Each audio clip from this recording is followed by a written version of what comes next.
Hi, everybody, and welcome to Goliath is Falling. And this is where we have those giant sailing conversations to help us develop the mindsets that will enable us to take all the land that God said He had given to us. And really, those Goliaths, they are the obstacles and the clutter that are standing in the way of our land. And they keep us playing small. Today, I have a guest with me. If you don't know me, by the way, my name is TT Jones, and I am in Oxford in the UK.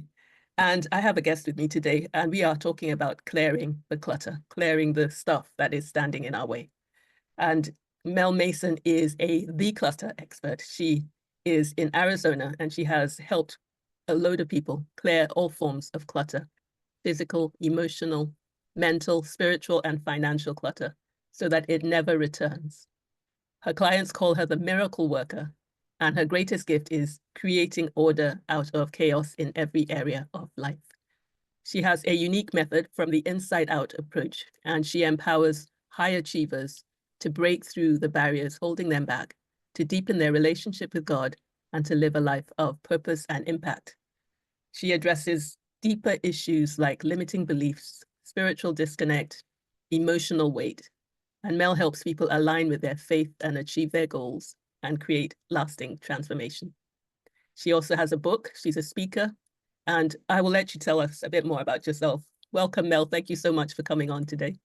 Oh, Chidi, thank you so much for having me. Such a pleasure to connect with you and share space with you and the opportunity to just, share God's marvelous work. Like God gave me a gift to and gave me the inspiration to start this business. And what it's really turned into is a ministry of healing and deliverance. And it's so powerful what I get to do. I mean, getting to share my own experience of being someone who had all different forms of clutter growing up, the physical clutter, the mental clutter. I had there's so many different physical manifestations of clutter too. So if you're someone who's like, I don't have clutter in my life, I don't have piles, my house looks great, come on over. Well, maybe you aren't struggling with that, but maybe you've struggled with addiction, or maybe you've struggled with your weight, or maybe you're someone who's like, I'm too busy, I don't have time to read my Bible, right? I got no time. Or the debt cycle, you get into debt, out of debt, into debt, out of debt. There's so many different ways that what I call the internal clutter manifests, because as human beings, we can't see ourselves. We literally sit inside a glass jar trying to read the label from the inside out. Right. And so God gave us this beautiful principle, as on earth as it is in heaven. Right. The outside is just a mirror of the inside. And so our bodies, our environments, and our relationships will always reflect us back to us.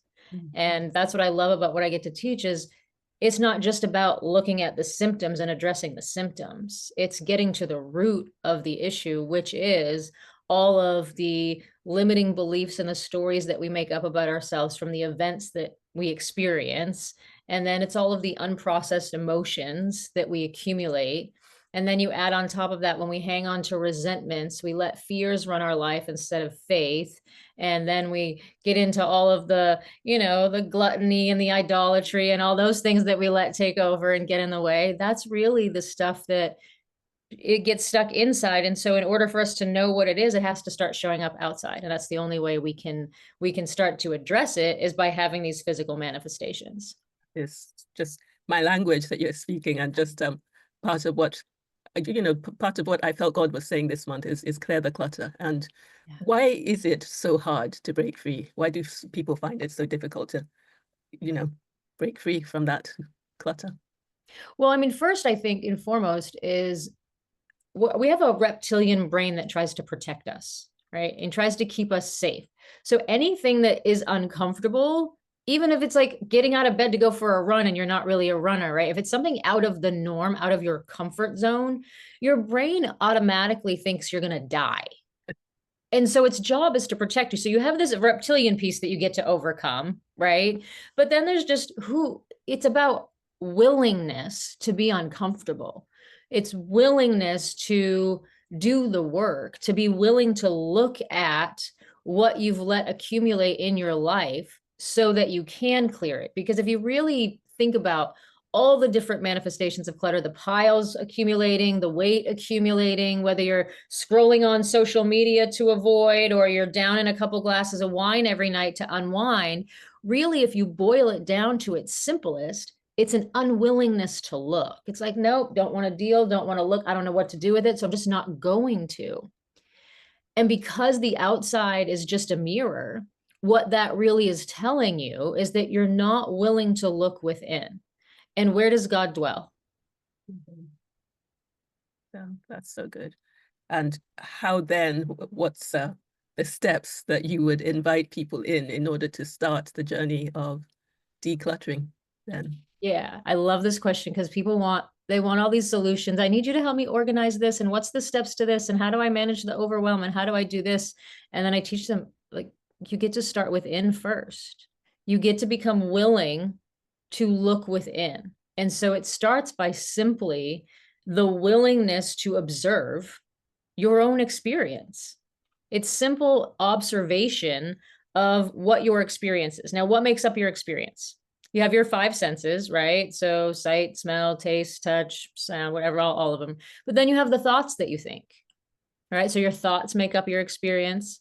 And so it's simply allowing yourself to witness whatever's happening in your experience without needing to change anything.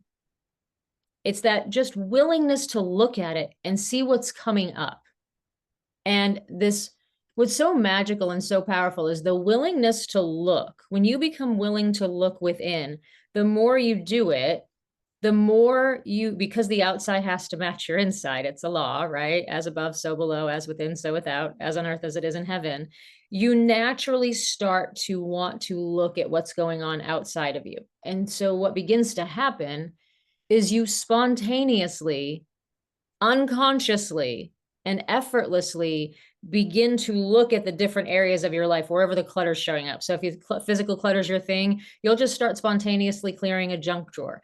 If weight's your thing, you'll start becoming aware of what you're putting in your body and what you're consuming. You'll make decisions, you'll make different decisions, but it all starts from the inside out. Yeah. So in part of the discussions, conversations that we have here, we often talk about how your thinking impacts how you feel, your emotions, and that impacts the choices that you make. And, we're often just trying to behavior manage, but really we need to get back and think about what we're thinking about and understand, like you're saying, some of these issues. Is that what you mean as, from the inside out approach? Is that? Yeah, I mean, that's a huge part of it. So our limiting beliefs or our beliefs in general, whether they're limiting or they're empowering, because we're like computers. So we have an operating system. That's our beliefs. We've developed a belief system. Some of them work, some of them don't. But those beliefs are what drive the thinking. And so if you have thoughts that aren't supportive, we need to uncover what the belief is. And when you shift the belief, everything else shifts. So for example, I grew up with my mom abandoning me over and over again. And so I made up the story that people that love me leave me. And and a belief's job is to prove itself to be true. So it's always looking for evidence. So it's going to keep recreating the same situation over and over again. And so for years, I kept attracting people into my life that were either emotionally abandoning me or physically would abandon me for years and years and years, until I went back and I addressed the belief and I cleared the belief and I wrote a new story. I made up a new story about it.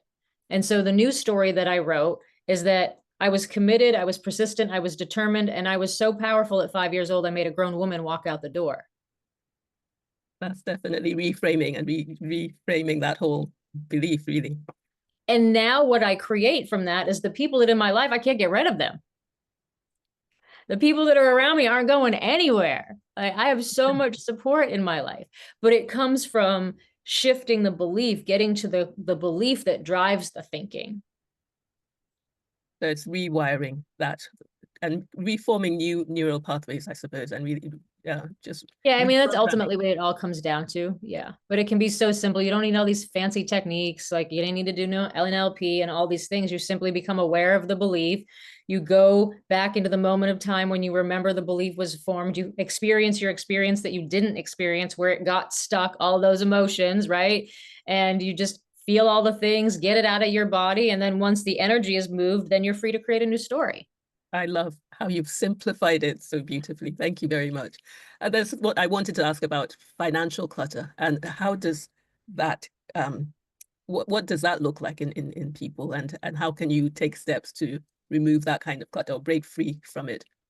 Yeah, it's similar. It comes up in two ways in my clients. One, there's lots of debt, right? And it's the unwillingness to look. Most people don't even know what's going in and out of their bank accounts. They just hope that the payment goes through and they're just spending, they're not looking, right? So it's the unwillingness to look at your accounts. And then there's those that, have maybe say you had a whole bunch of jobs and you have a whole bunch of IRAs, but you have no idea where they are, right? So you got all this money all over the place, but you have no idea where it is.